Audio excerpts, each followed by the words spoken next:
నమస్కారం. మీరు చూస్తున్నారు పూజ టీవీ. నేను లలిత సహస్ర. ముందుగా ఆర్టీవీ ప్రేక్షకులకు, పూజ టీవీ ప్రేక్షకులకు నూతన సంవత్సర శుభాకాంక్షలు.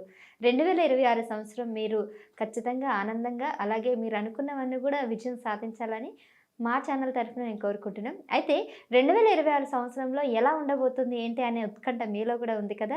మరి ఈ సంవత్సరం ఏ ఏ రాశుల వారికి ఎలాంటి అవకాశాలొస్తాయి? ఎలాంటి రాజ్యపూజ్యం ఉంది? ఎలాంటి అవమానాలున్నాయి? ఎలాంటి జాగ్రత్తలు తీసుకోవాలి?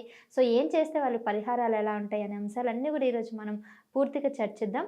మరి 2026 సంవత్సరానికి సంబంధించిన పూర్తి వివరాలు ఈరోజు మనకు తెలియజేయడానికి ప్రస్తుతం మన స్టూడియోలో ఉన్నారు ప్రముఖ జ్యోతిష్య వాస్తు నిపుణులు బ్రహ్మశ్రీ శ్యామ్ ప్రసాద్ గురూజీ. మరి గురువు గారిని అడిగి ఈ విషయాలు తెలుసుకుందాం. నమస్కారం గురుగారు. నమస్తే అమ్మా. శ్రీమాత్రేనమ్మా. అలాగే గురుగారు, రెండవ రాశి వృషభ రాశి. మరి వృషభ రాశి వారికి ఈ సంవత్సరం అనుకూలంగా ఎలా ఉంది? ప్రతికూల పరిస్థితులు కూడా ఉన్నాయంటారా వీళ్ళకి? అలాగే అమ్మా. వృషభ రాశి అన్నది చాలా స్ట్రాంగ్, బలమైన రాశి మాట. వాళ్ళు ఎటువంటి కష్టాన్నైనా చాలా ఓర్పుతో, సహనంతో ఎదుర్కొనే ప్రయత్నం చేస్తూ ఉంటారు. జనరల్గా ఈ వృషభ రాశి వారికి శుక్రుడు అధిపతి అవడం వల్ల వాళ్ళ జీవన విధానం, లైఫ్ స్టైల్ అంతా కూడా కొంత రిచ్గా కనబడుతూ ఉంటుంది. ఎక్కడన్నా సరే వాళ్ళు అలంకరణ కానీ, వాళ్ళ యొక్క లుక్ కూడా బాగుంటుంది. అయితే ఈ వృషభ రాశి వారికి ఈ సంవత్సరం అనేది చాలా అనుకూలంగా ఉండడం జరిగింది. ఎందుకంటే ఈ సంవత్సరం ప్రారంభం దగ్గర నుంచి మే 31వ తారీఖు వరకు గురువు ధనస్థానంలో ఉంటాడు.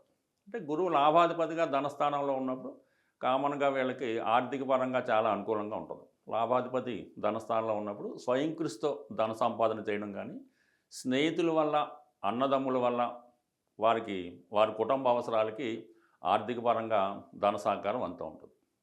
అలాగే గురువు ఈ రాశి వారికి అష్టమాధిపతి అవుతుంటాడు.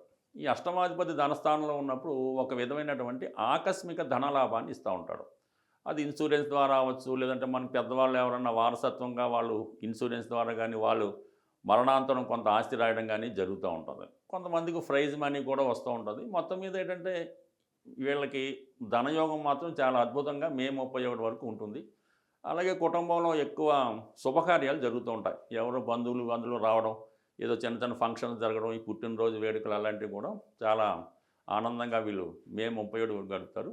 అలాగే గతంలో మీ కుటుంబం నుంచి దూరమైనటువంటి వ్యక్తులు ఎవరైనా ఉంటాయి, అంటే మీ సంతానం అవ్వచ్చు, ఇంకో ఫ్రెండ్స్ అవ్వచ్చు, లేదంటే మీ అక్క చెల్లెలు, తోడబుట్టులు, అంటే గతంలో ఏదో కారణం వల్ల దూరమైన వాళ్ళు తిరిగి మళ్ళీ మీ కుటుంబంలో కలుసుకోవడం జరుగుతూ ఉంటుంది. ఏదో ఒక శుభకార్యం జరగడం వల్ల వాళ్ళు మీ కుటుంబాన్ని కలుసుకోవడం జరుగుతూ ఉంటుంది. అయితే ఈ మే 31 తర్వాత కర్కాటక రాశిలోకి ప్రవేశిస్తాడు గురువు. అక్కడ అక్టోబర్ 31 వరకు ఉండడం జరుగుతుంది. ఈ సమయంలో వివాహ ప్రయత్నాలు, మీరు ఏదైనా వివాహ ప్రయత్నాలు చేస్తుంటే మీకు తెలుసున్న సర్కిల్లోనే, దగ్గర బంధువుల్లోనే వివాహం కుదిరే అవకాశం ఉంది. అంటే 3లో ఉన్నటువంటి గురువు అక్కడి నుంచి 7వ స్థానాన్ని, 11వ స్థానాన్ని యాక్టివేట్ చేయడం జరుగుతూ ఉంటుంది. మరి ఈ కారణం వల్ల ఏంటంటే మీకు వివాహ ప్రయత్నాలు ఫలిస్తాయి. ఇదే సమయంలో మీకు దూర ప్రాంతంలో ఉన్నటువంటి స్నేహితులు, మీ యొక్క రక్త సంబంధికులు ఏదో విధంగా మిమ్మల్ని ప్రోత్సహించి మీ సమస్యల నుంచి బయటపడే పరిచయం చేస్తూ ఉంటారు. కొన్ని కొత్త పరిచయాలు కూడా మీకు ఏర్పడడం జరుగుతూ ఉంటుంది. ఇదే గురువు మళ్ళీ మీకు అక్టోబర్ 31 తర్వాత సింహరాశిలోకి, అంటే మీకు 4వ స్థానంలోకి ప్రవేశిస్తాడు. ఇది ఒక విధంగా ఆ సమయంలో మీరు ఏదైనా ఒక స్థిరాస్తి కొనుక్కునే ప్రయత్నం జరుగుతుంది, లేదంటే ఏదైనా ఒక వాహనం కొనుక్కోవచ్చు. ఈ విధంగా పిల్లలకి, విద్యార్థులకి మంచి విద్యా అవకాశాలు రావడం జరుగుతూ ఉంటుంది. మొత్తం మీద ఏంటంటే ఈ వృషభ రాశి వారికి గురువు ఈ సంవత్సరం అంతా మంచి ఫలితాలు ఇస్తాడు. శని 11వ స్థానంలోనే ఉంటాడు ఈ సంవత్సరం అంతా కూడా. అది సాధారణంగా శని భగవానుడు 3, 6, 11 స్థానాల్లో మాత్రమే మంచి ఇస్తుంటాడు. ఈ సంవత్సరం అంతా 11లో ఉండడం వల్ల శని రాశి వారికి యోగకారకుడు. ఆ కారణం వల్ల ఏంటంటే కొత్త ఉద్యోగ ప్రయత్నాలు ఫలిస్తాయి.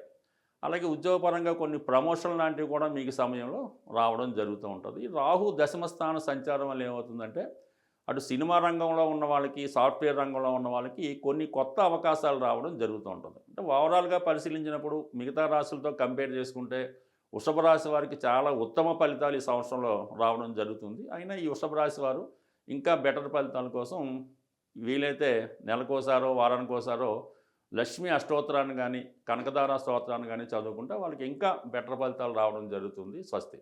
ధన్యవాదాలు గురుగారు. చాలా చక్కగా 12 రాశుల విజయాలన్నీ కూడా మాకు తెలియజేశారు.